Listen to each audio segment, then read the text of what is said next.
Part 2. The kingdom is Israel's. Salvation is for all. The revelation behind why kings don't surrender.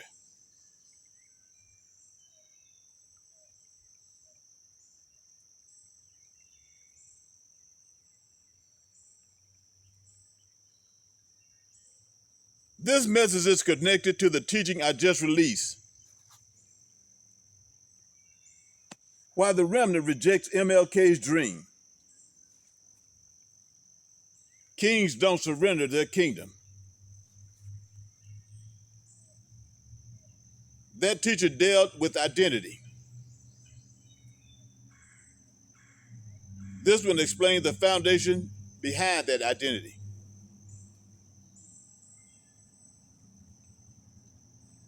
Revelation 1,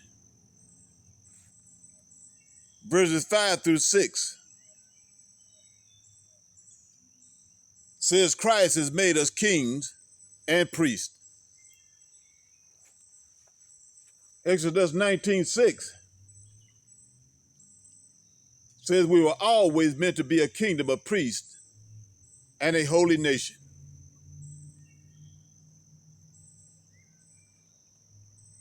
That identity did not begin in the New Testament. It did not begin in America. It did not begin with any modern movement.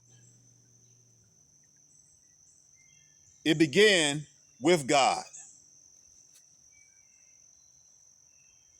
And here's the truth that ties both teachings together.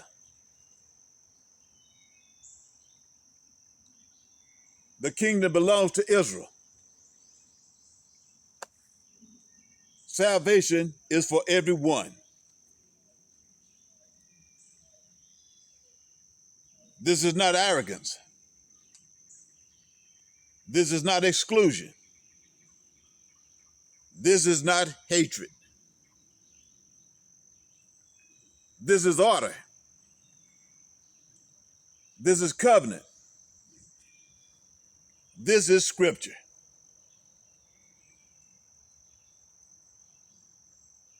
And this order is confirmed in a powerful way in the ancient book of Gad the Seer, chapter 9. The conversation between King David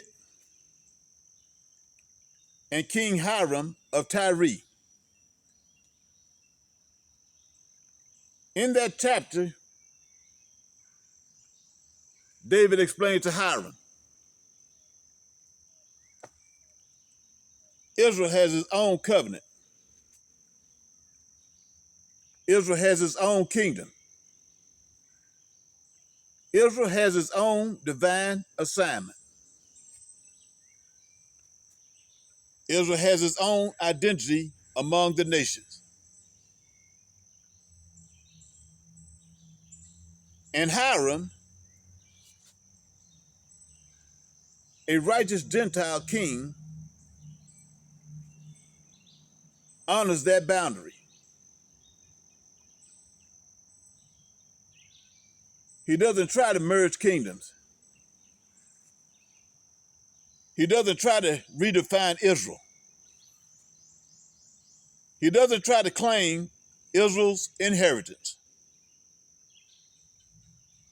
He doesn't try to blend identities. He simply respects the order God established. And David tells him plainly,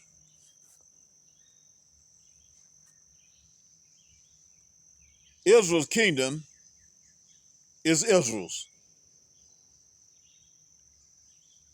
But righteousness and salvation are open to all nations. This is the pattern. This is the order. This is the truth. And this is what I meant in the earlier teaching when I said kings don't surrender their kingdom. I wasn't talking about politics. I wasn't talking about nations. I wasn't talking about modern movements. I was talking about covenant identity. The identity God gave Israel. The identity Revelation restores. The identity the remnant is waking up to.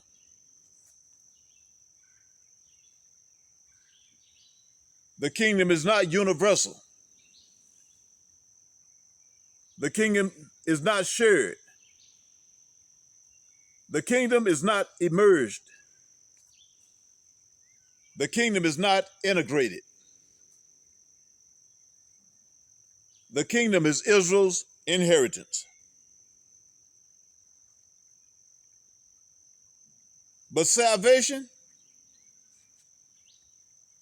the mercy, the forgiveness, the righteousness of God is open to every nation under heaven.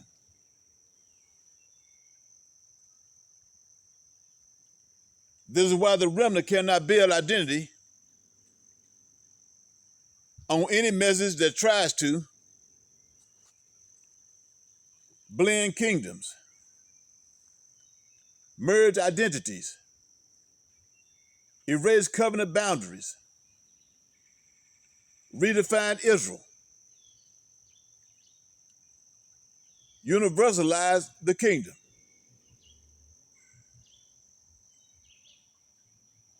Because that is not the pattern God established. King Hiram understood this. King David taught this. Gad the Seer recorded this. The prophets confirmed this. The apostles preached this. Revelation seals this.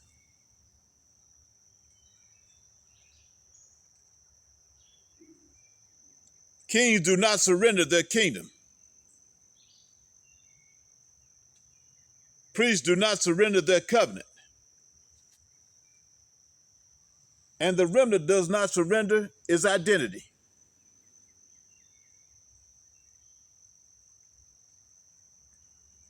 So when modern messages, even famous ones, tell you, join their kingdom, merge identities, blend nations, become one people, that is not the covenant pattern. That is not the prophetic pattern. That is not the kingdom pattern. Because the kingdom is Israel's. And salvation is for everyone. This is why the remnant stands firm. This is why the remnant rejects watered down messages. This is why the remnant refuses to surrender identity. This is why the remnant walks in kingship and priesthood. We are a holy nation. We are a covenant people. We are kings and priests. And the nations, like King Hiram, are invited to righteousness, invited to salvation, invited to the God of Israel. Without taking Israel's kingdom,